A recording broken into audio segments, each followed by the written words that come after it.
Morning guys, Jim here from Flux. I've met most of you, but I know some of you were on the other program, so yeah, just a quick introduction.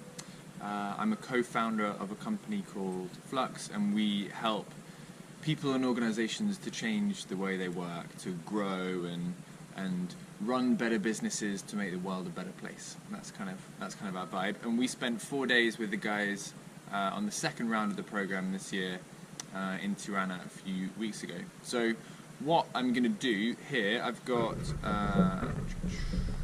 9 questions from 9 people, or a bunch of different questions from 9 people, and I'm just going to answer them all in this one video because quite frankly it's much easier and there's a lot of overlap between them, so I thought it'd be better for everyone to hear everyone else's answers, so you can learn from each other. And I think the biggest caveat, the biggest thing I need to say before I give the advice I'm about to give, or the coaching and support I'm about to give, is that I'm not a marketer, and a lot of these questions are about marketing. So what I will give you is my opinion based on the experience I've had working in and around marketing and marketing education for a lot of years, and knowing some very smart people in that world. But it will just be my opinion, filtered through my brain. So you can also find out, like as with everything I'll say today, you can find out basically anything you want to know by Googling it. There's so much stuff on blogs all around the world, stuff on Medium. Just pop what you're looking for in that search bar and you will find it, I promise you. And the advice and the specific kind of tactics for doing this stuff, you'll be able to find that much easier online than you will through me talking to you in a camera. So I'm going to go through them one by one, and I'll just read a summary of each question and then give some advice based on what I think. So Kostika, whose idea is creating a community and a marketplace that helps homeowners along the process of furnishing and decorating their homes. His question is how can he communicate his idea to sellers so they want to be part of this community? So I think the important thing here is to think about the conversion formula that I talked about on the last day, where you want these people to convert, right? The conversion point is that you want sellers to, I don't know what it is, sign up to use the platform, or to agree to put an item on the platform, whatever it is. Define your conversion point, and then you want to reduce anxiety. So what barriers are you putting in place for them to actually do that, and how can you remove as many of those barriers as possible? So that's anxiety is like mental and emotional barriers, and then the friction would be the kind of physical or digital barriers for that happening. So how can you remove barriers to them doing that, and then the thing that will encourage them to actually convert, to actually do what you want them to do, to sign up to your platform, is all about getting the value proposition right. Why would they use your marketplace? What is in it for them? What's the value that using your marketplace is going to bring to them? Once you get that right, then it'll be much easier for you to start pitching it to sellers. And then once you get a couple of sellers on the website and they're having a good time, and you get quotes from them, you get testimonials, you can start sharing that around, and it'll just hopefully snowball from there. But the most important thing is before you start marketing anything, before you do any of that shit, you need to get the product right, and you need to get the value proposition right. Why are people gonna buy your thing? Oh, sorry, bit of a joke there. Okay, next question, number 2, Narajda. So this business is all about opening a gift shop with personalized characters, jewelry with famous paintings. There's been a Facebook and Instagram account which is going well, but they want to know how to do better growth hacking, what target group they should select, and about the Etsy account as well. Products are listed at the bottom of the search list on Etsy. What can they do to get listed in the first page of search? How can they make the SEO or keywords? So the first question about Facebook and Instagram said it's going pretty well, but what can you do better to have growth hacking? I think if it's going well already, then carry on what you're doing and continue to optimize. You need to, what this is all about, like my mate Jesper that I mentioned on the final day, he talks a lot about the importance of iteration, the importance of having a look at exactly what it is that you think is making people convert in a different way, that's making people click on those links, that's making people share, and then testing to see if that's right. And then if you're right, and that's the kind of content or the kinds of calls to action, the kinds of colors, whatever, that you think makes people convert, then do more of it. And if those specific elements are not working, then try something else. So what a lot of this comes down to is analytics. So make sure all your links on every bit of content that you use on Facebook and Instagram are tracked through Google Analytics or whatever you use, so that you know which specific campaigns or which specific articles convert most, and then when they convert, you know what kind of people they're converting.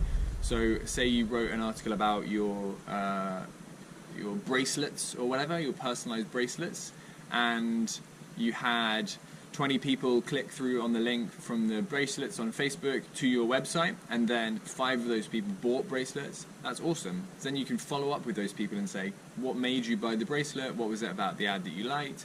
What didn't you like? What might make you buy more? You can chase these people down and start to talk to them, because if they've already bought your stuff, they're going to be a loyal, they're going to be a customer that you can turn into a loyal customer by engaging with them. So analytics is key, because you need to know, fundamentally you need to understand why people are doing stuff. Because if all you have is basic likes and basic shares on Facebook and some really simple numbers on traffic to your website, that doesn't tell you anything, basically. So you need to track stuff, and you need to A/B split test your Facebook and Instagram ads if you're doing ads. If you're not doing ads, then you can test in other ways, just by posting similar bits of content at the same time every day or every week, and testing different headers, different headlines, different images, different color palettes. Test your way to success. That's the way you do it. And you can find out about all these analytics tools by, of course, Googling it. But there's tons of stuff actually if you use Google Analytics, which is great. There's tons of stuff on the actual Google Help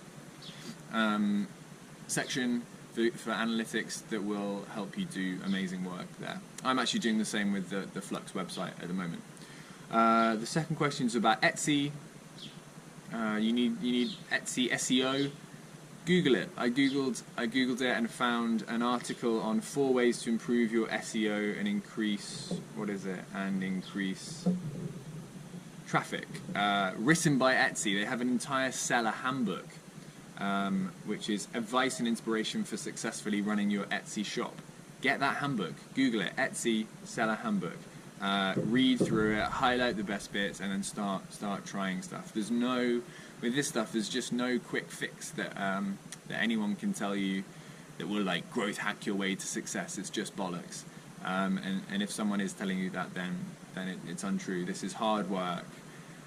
It's gradually, it's getting people one by one, and it's slow and steady growth. You can buy your way to success, but I'm guessing you guys don't have tons of money, so this is all about putting the hard work in.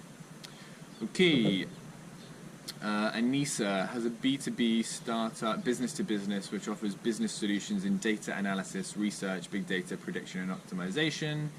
So she's asking about the most effective channel to reach clients, and if foreign companies would be interested in expanding this kind of business in Albania. Firstly, I don't know any foreign companies that would be interested in expanding this in Albania, I'm afraid, but I'm sure you have a much bigger network in this than I do, and if there's anyone else from the course who knows, you and your idea and can help, then please help if you're watching this. But in terms of finding new clients, you said conferences, trade fairs, email newsletters, Gmail, online media. I mean, I guess Flux is kind of in the same business. The way we find people is kind of word of mouth through networks, by doing good work and people telling other people about it. We don't go to conferences really. We're not. I mean, we go to some events, and because we're in the area, we're in the space of kind of personal business, personal development, and more human businesses and culture change and stuff. There's a lot of good people working in that world. So we do attend some events and have a pretty strong network in that world already, and a lot of our clients come through that. But absolutely, the best way I think that we use to contact other businesses is by writing content online and sharing it through those networks. So we have a Medium publication, which is essentially our blog that we write interesting articles on, and we actually invite other people to write interesting articles for, and then they share it in their networks. This is the biggest thing you'll find, that you need to break out of your bubble. We've all got this social media filter bubble, right? With the 100, 200,000 people that we know, and same for businesses as it is for people. You'll only be able to talk to the people that are in your bubble. And the most important thing to do when you're trying to expand your network and expand your client base is to break out of that bubble. So if you can find people to create content or to tell your story on your platform or on their platform, and then share it with their bubble, and then other people share it with their bubble, and you're breaking out of all these bubbles, that's the way that you start to create conversations with different kinds of people, which will hopefully lead to more work. So, in fact, I was talking with a friend about this who's has a very successful marketing agency in Brighton in the UK, and he said he got so bored of marketing conferences.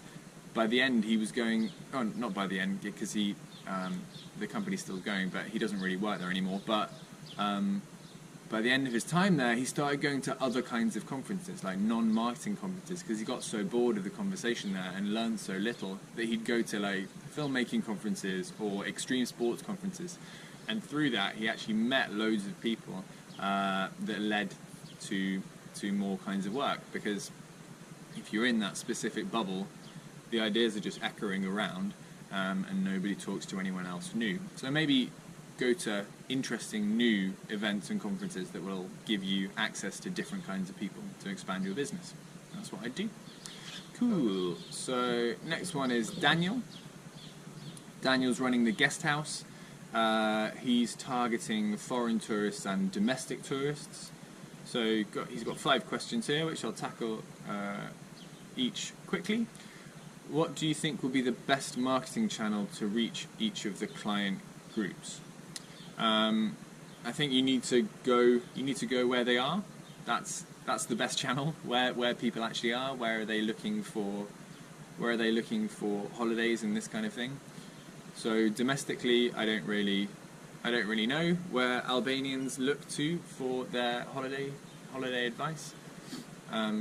But foreign tourists, yeah, I don't really know. I guess like ranking highly for Albanian tourism would be a good idea. If someone wants to come to Albania and they want a guest house, they're going to want to write Albania guest house in Google. So making sure that you've got a bunch of articles all over the internet that are linking back to your website or your Facebook page or your Airbnb. I think Airbnb is a massive thing for you. I know you set up the page on the last day, but it is the only place I look now when I travel to a foreign place. It is literally the only place I look, and increasingly this is happening for more and more people. So for those foreign tourists, I think Airbnb is essential, and then you need to get highly rated on TripAdvisor, of course. you need to get articles in the travel press, travel bloggers. I'm sorry, let me just turn this on. If you want to promote your guest house, Albania, the lakeside location more widely, then you need to start to get articles in places about that. But I'm not sure like you're doing like brand building for Albania. It's more specifically for your guest house. So I think starting to create like a solid body of content and positive reviews on all the standard travel sites is a good place to start. Should I have the same price for both, for foreign tourists and domestic tourists? I don't know. I think you should test that. I think it's a bit weird to have different prices for different people, but then if foreign tourists will pay more, then that's great. But maybe you can make money off them in a different way, because if a foreign tourist is more likely to have add-ons for different activities, that might be a different way to get more money out of them. Like the kind of affiliate business model that I think we talked about when I was there. Like, how can you make partnerships with adventure companies or hiking companies or other kind of outdoor activity companies that will enable you to get a cut when someone does an activity at your guest house or through your guest house. Price for a room, should it be less or more than a local hotel? It depends what you're offering, really. If you're offering something that's much better than the local hotel, then your price can be higher. If it's a bit more basic than a hotel, then your price can be lower. You just need to do some market research there. How can I have a strong and long relationship with clients? By doing a fucking amazing job. That's the only way, I think. You just need to delight them, you need to surprise them, you need to go above and beyond what you think they want and what they need. You just need to do a fucking great job, man. Then they'll want to come back. It's the only way. That's the companies and brands and locations, hotels that I use regularly. I use them because I love them, because they've given me a great experience, and that's unfortunately the only way you can do this. You need to work really hard to create a great experience. What should I post in my guest house fan page on Facebook to be popular? Here you should think about your nines. Remember the 1-9-90 model. Think about what kind of content that you can create that people would want to share. So here, again, as with the last person, I talked about breaking outside of bubbles.